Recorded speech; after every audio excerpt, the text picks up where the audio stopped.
Welcome to the Legacy Leaders Podcast. Are you doing the best for your client to help them create their legacy? Are you creating a plan that goes far beyond finances to help people ensure that it becomes the driving force behind all decisions? On this podcast, hosts Katie Beth Hand and Stan Miller will help you with growing your practice and your clients' peace of mind. Together, they bring the best and brightest minds to share with you how to help your clients develop their best legacy. And now, here are your hosts, Katie Beth and Stan. Welcome back to the Legacy Leaders Podcast with your hosts, Oliver Cushing and Katie Beth Hand. Our guest today is financial advisor Megan Whitehead. Megan, thank you so much for joining us. We are really excited to have you with us today. It's really good to be here. Thank you guys for asking me. Absolutely. So to jump in and get a little backstory, tell us a little bit about your background, your personal background, your educational background, and really what sparked your interest and made you want to become a financial advisor. So I kind of have an interesting story. I grew up with my dad as a financial advisor. So I kind of had that background. And I'll just be honest, when I was in high school, there was always kind of like, oh, you should really pursue finance. And, most teenagers, I didn't want to pursue whatever it is my parents thought that I should do. So, I kind of resisted that, didn't really give it any consideration, honestly, until I took financial management. So when I was in college, I got to that financial management course and I really just fell in love with it. I had a knack for it. I was good at it. I just really kind of took to it. At that point, I was a little invested in my degree. So I just kind of finished what I was doing, but pretty much everything I've done since I got out of college has been finance related.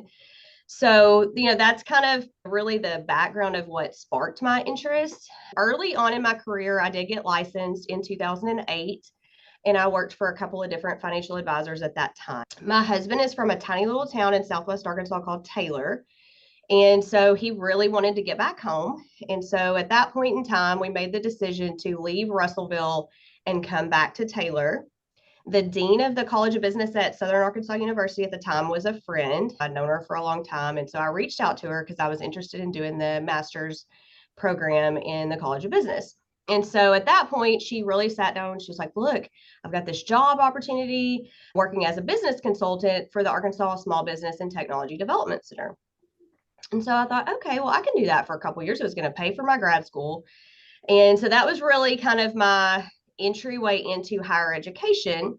And I really actually liked being a business consultant. I love helping people. And I think at the core of every job I've had, to have some internal gratification and to actually just enjoy my work, there's got to be an element of people and making a difference. And so that's really, that career.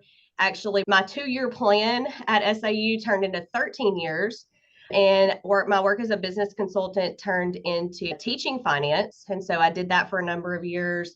I'm still helping them as an adjunct professor as well. So I'll be teaching retirement planning in the fall. But there was always kind of this nagging sense of I really felt like this was something that I was called to do.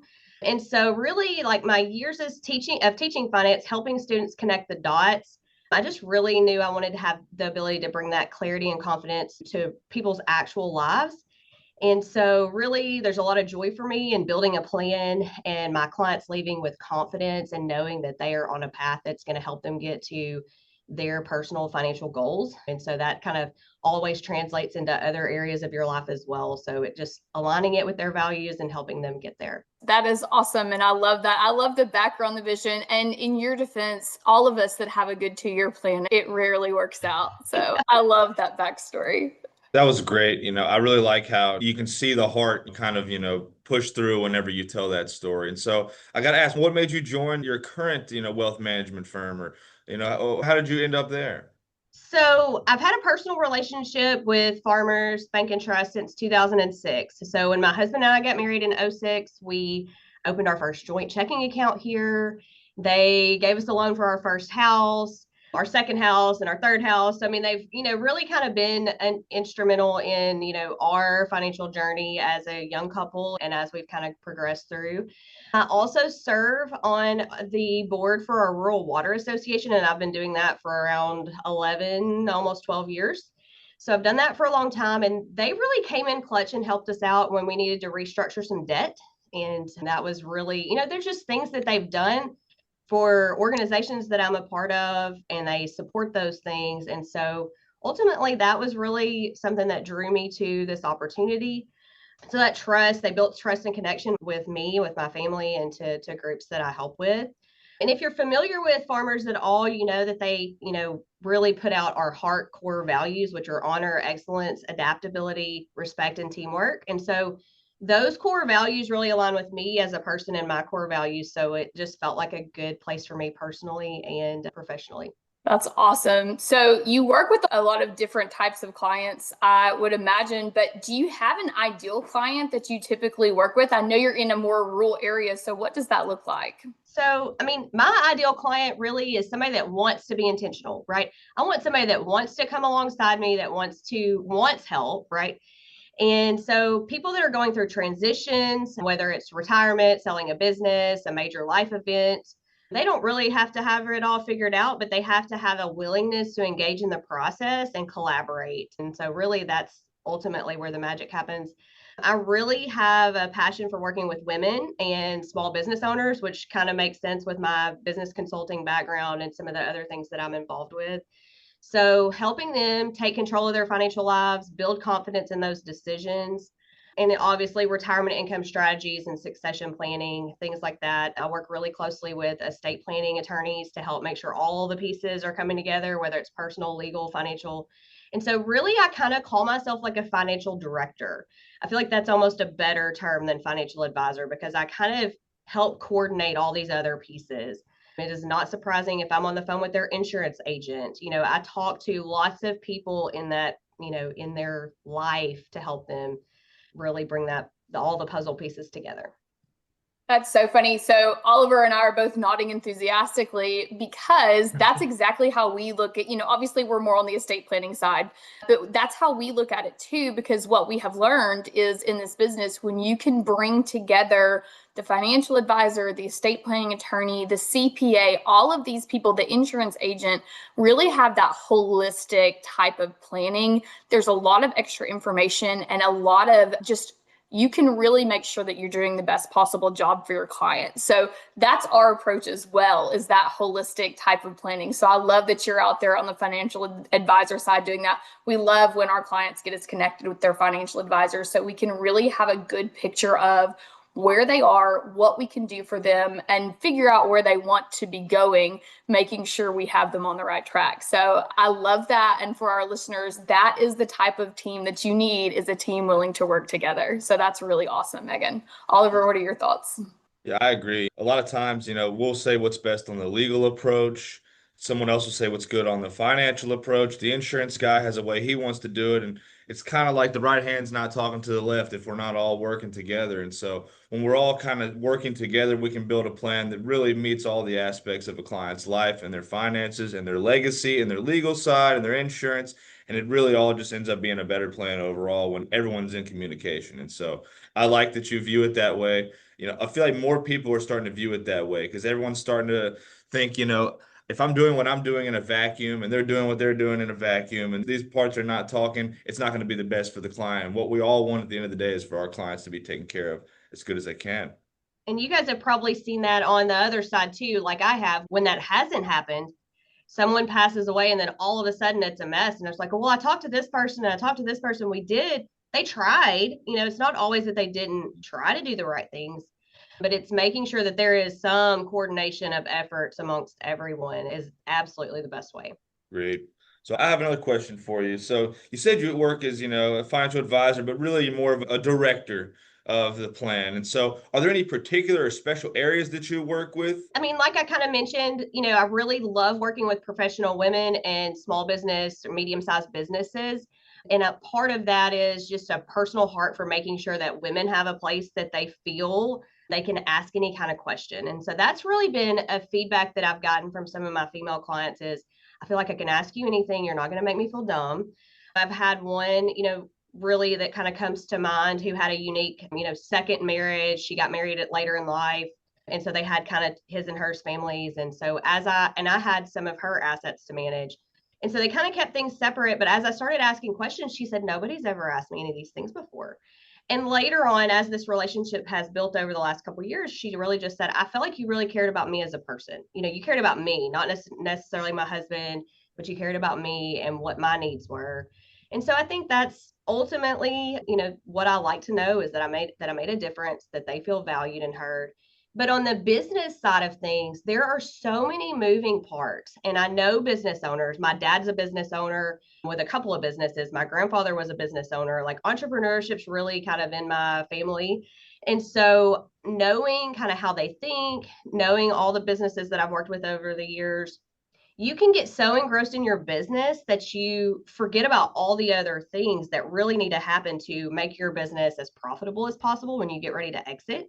And so I hate to say succession planning because it's really more than that, but helping them build a plan that helps them exit to financial security, not exit when everything's on fire and all of a sudden I've got cancer or this is going on in my personal life and I've got to figure out how to get rid of this business. And so making it, something that they can follow, a path, a plan, even if they don't have all the answers, they usually don't, but it's talking them through the options and helping them create a plan so that when that time comes, whether it's an emergency situation or whether it's all on their own terms and they, step away slowly, that they are going to maximize the value of that business. And so I think that I don't have all the statistics in front of me about the number of fire sales is what we like to call them that happen. But I think it's somewhere around 70% of small businesses end up selling in like a fire sale. So they are not getting the value that they should, but it's because they really haven't focused on having a plan. And a lot of that involves legal documents, right? So we bring in a lot of different, areas of law when we start looking at contracts and we start looking at buy-sell agreements and we start looking at, how are we negotiating with this employee to start buying into the business, and what does that look like for them? And what does that look like for us? How do these change? How does this impact our operating agreement? I mean, there's just a lot of pieces that kind of come into play there that have to be thought about. And so, it's just kind of, I really enjoy that part of it a lot. Yeah, that makes sense. And you hit right on something that I do want to cover for our listeners, because it's something we deal with on the estate planning side all the time. And that is, talk to us a little bit about, you mentioned this particularly with succession planning, but really kind of in all aspects and estate planning as well. The earlier people can get started, the better. And we try to talk to clients about that all the time. If you come to us early, there are so many cool tools and strategies that we have, and very unique things that our attorneys can build into estate plans, and so many neat opportunities and different benefits you can qualify for, and all of these different things. Versus once something happens, once someone's incapacitated, once someone passes away, the cleanup on the back end, you have very limited options. It's very expensive. Probate court is no fun at all. And so what is that like? What's the financial advisor experience on that side of things? Oh, it's messy. Yeah, it's messy. So, I could give you examples and stories. I don't want to get down too much of a rabbit hole, but it's just as simple as like even just an I didn't get dotted somewhere or a T didn't get crossed. Like, it's very intricate details that sometimes get missed. I can't tell you how many people come in and they're like, oh, we've got PODs on all our bank accounts. And I go look it up. I'm like, no, you don't. No, you don't. And they think they do, but they don't. And so it's really coming in behind, the client and saying, okay, but we're going to check every single thing. We're going to make sure it's done. And so as far as business sales, I mean, that's a prime example. I kind of mentioned cancer, but like, okay, maybe you get a pancreatic cancer diagnosis, and you don't have much time. At that point, you've built this business and you may still be right in your prime earning years. You may not even be in a position where you've even given thought to retirement. It may be 15 years down the road for you. But at that point, the person that's going to buy it from you knows you're in a bind, right? They know that. They've got the advantage at that point. So if you can, just like any kind of negotiating, when you have the advantage of time and you have this valuable business that they want, you get better terms. You usually, the spouse is not involved in the business, heavily. And does your spouse have the ability? Do they desire to be in this business? Do your kids want to be in your business? And so that's something that we see a lot of times. And something I would reiterate to kind of your point, we can do these legal documents, but it's all a matter of a document to change it. So just because you've started the process and you have a plan in place doesn't mean that it's set in stone for the rest of your life, right? All it takes is, we'll make some amendments or we'll make some changes. And, but having no plan at all is absolutely, really the worst plan. And so really, business owners, people nearing retirement, you can't wait too long, right? 10 years out is a really good time frame, I feel like, because that gives us flexibility to say, okay, we really need to save a little bit more. We've got to make some adjustments to our spending so we can be on track towards that target. If you come to me and you want to retire next year, it's really hard if you're not in a good position. And that's a really hard, not fun conversation to have when somebody comes in and they're like, oh, I'm planning to retire next year. And it's like, okay, but this is what that looks like if your retirement lasts 30 years. You don't have enough money at this point to live comfortably and to continue your lifestyle. And so coming in a little ahead of time is really going to be the best solution, and that's just really, it's not only about investments. I think that's really the biggest confusion that people have about what I do. There's so much more that goes into it. And the investments are just, they're important, but that's just a piece of the puzzle. No, that makes perfect sense. And the answer to this question may be the same, but you've been in this business for a while and grew up with a financial advisor father. So when it comes to financial planning, what are some of the biggest mistakes that you see people make? I think I really kind of just said that, right? It's waiting too late. Yeah. Right. Waiting too long to plan, coming when you're already in like a bad situation, right? Coming at the very end, they're like, oh, I'm ready to retire. And here we are. That's number one. That's a big mistake, and then it's just really not thinking about taxes, not looking at risk. And so that's something that I really try to focus on too. I mentioned insurance agents. That's one piece of the puzzle that we look at with risk, but also it's going to be the legal aspect, making sure we have our documents done to, protect ourselves, whether it's from, probate court, or it could be, just some legal documents that you need to protect your business from various other risks.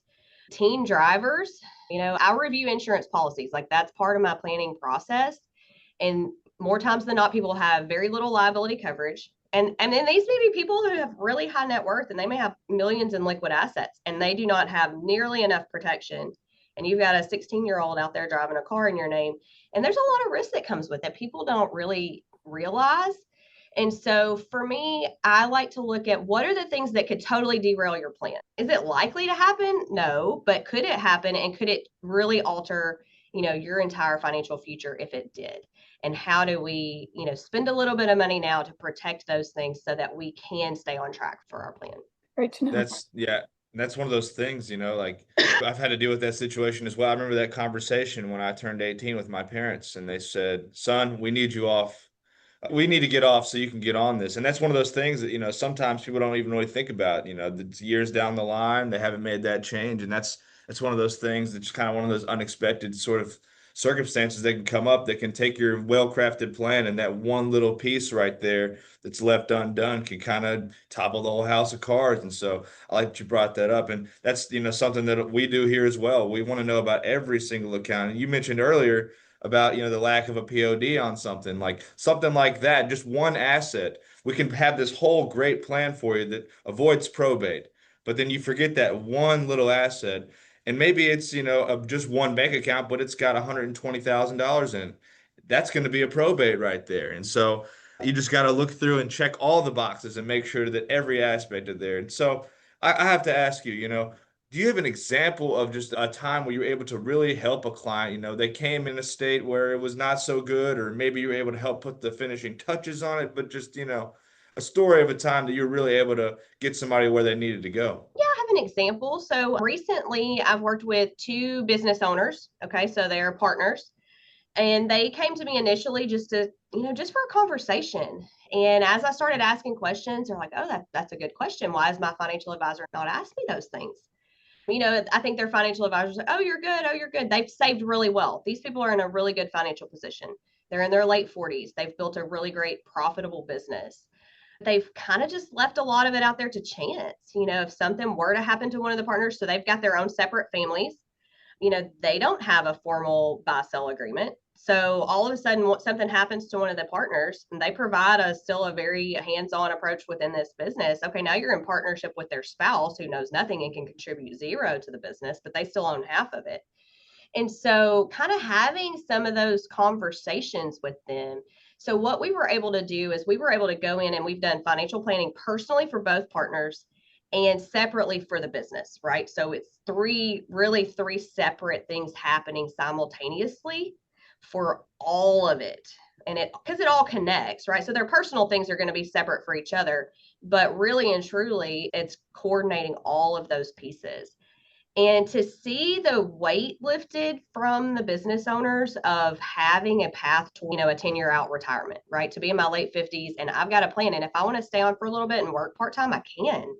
But, the burnout is real. If you've spent 20 years building a business and you feel like all that weight is on you and you don't know how you're going to turn this into something that really translates to a comfortable retirement for you, it's a weight lifted to be in a position to see it, right? So we use financial planning software. We can show them what this is going to look like. In that process of all the things we've kind of already talked about that we did personally, we were able to get a business valuation done. They have an agreement working with one of their current employees, right, to start buying in. We've amended their, operating agreement that, ultimately he can't buy in and leave and keep part of the business, right? So we've got some things to protect them from this situation, but it also gets commitment from him to stay, right? If that's your succession plan, you've got to give something to know that they're going to be here in 10 years when you're ready to go.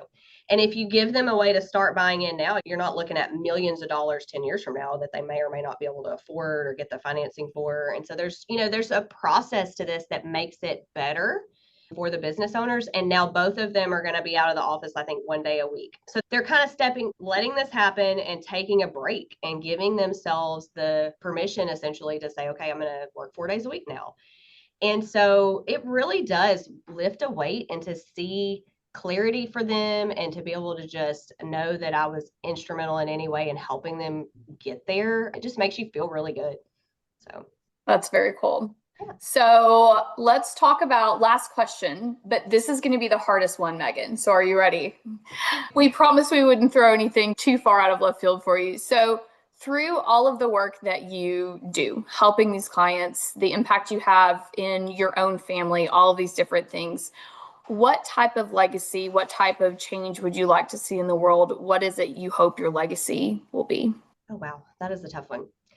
So ultimately, if you work with me for very long at all, you're going to know that I'm a Christian. And so I hope that my legacy with my clients, with my children, with my work at church and the other things that I'm involved in, whether it's students that I've taught, I hope that my legacy is that they know that I've treated them with honesty, compassion, and that they can see that I have a heart to serve. I want my clients to know I truly care about them as people. I'm not only about their financial goals, right? The money is important, right? I want to help them get there, but truly at the core, I'm in this business because I care about these people. And when I look at my clients and I make a commitment, I need them to really understand that this is me making that commitment to you. And I'm going to do whatever I can within my power to make sure that I'm there for you. I'm there for there for your wife when something happens to you.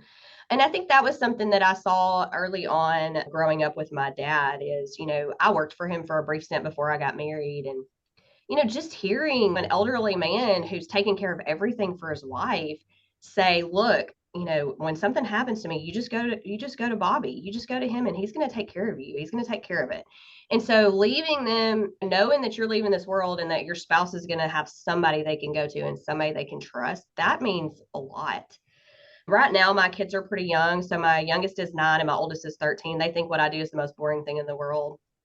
And so, at this point, I don't think they really understand. They think all I do is talk about money, which is, really not true. I think more of my meetings focus around you as a person and what are your values and how do we make sure that your finances align with your values. So, I think my kids just kind of have a misconception and it's hard for them at that age. They really don't understand it. And they get the other side of, if we stop after school for an icy every day, that costs how much money? If we do that every day, that's this much. And then if we do that, all the time, that's this much a month. Okay. And so I'm always kind of giving them scenarios of, if we do that, we can't do this. And so I try to talk to them about money without making it super boring, but making them realize that there's an opportunity cost with everything we do.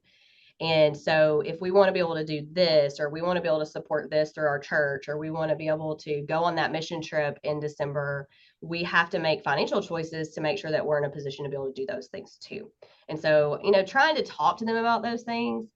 But I think that ultimately, from a professional standpoint, I hope that, that my clients feel empowered to live their legacy, and that they know that they're able to give generously and do the things that are important to them because we made a thoughtful plan, right? Because we were intentional with their money. Early on, we were intentional so that later in life, they can really do the things that they want to do. And I think, it kind of brings to mind the Dave Ramsey quote, live like no one else, so later you can live like no one else. Really, if giving to causes that are important to you is important, you kind of have to make those intentional decisions so that you're in a place to be able to do that.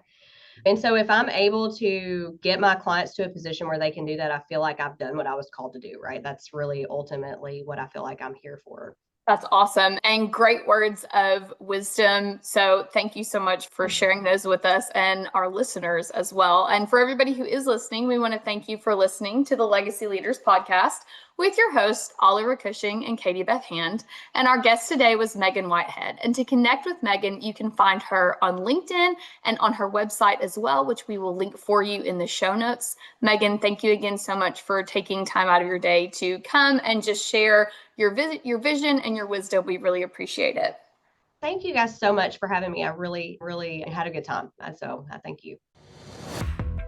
You've been listening to the Legacy Leaders podcast with Katie Beth Hand and Stan Miller. For more information on them and the show, please visit pinnaclelegacylaw.com. If you like what you've learned today, do share the program with your friends and subscribe wherever podcasts are found.